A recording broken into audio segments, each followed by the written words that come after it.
Mix by Ganpati recording studio बकहान घाट।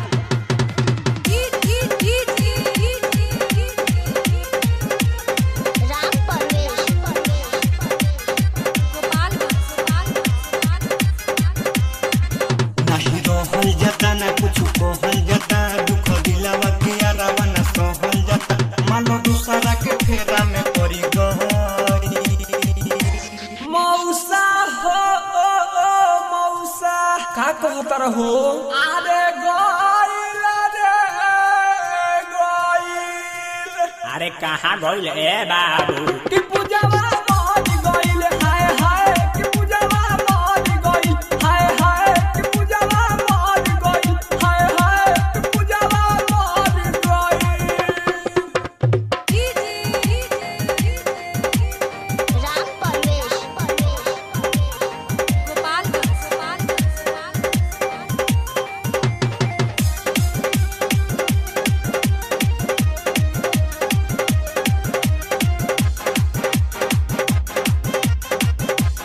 कि दिलावा पागल भइल बा, मन घायल भइल बा।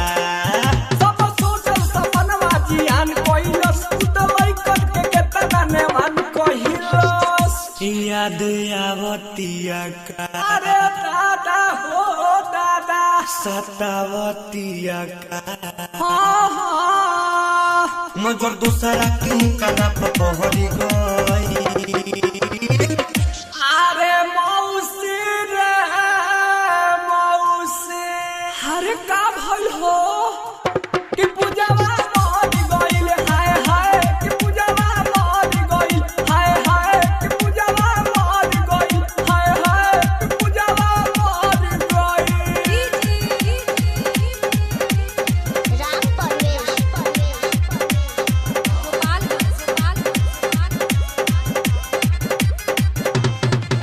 कि दिलवा टूटी गइल हो, साथ छूटी गइल हो। रहे देले ना कबो मन भरले, टिपू शर्मा के देलस ना छन भरले। मन भरल रहे कि ना, अरे ना रे ना, कबू चढ़ल रहे कि ना। ना रे ना। श्री रामा तो फेरा में पहरी गई।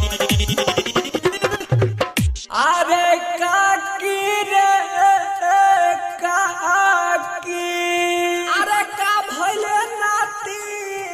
कि पूजावा मर गइल, हाय हाय कि पूजावा मर गइल, हाय हाय कि पूजावा मर गइल, हाय हाय कि पूजावा मर गइल। की करम फूटल रे डबलुआ, ओह कितना रोले रे।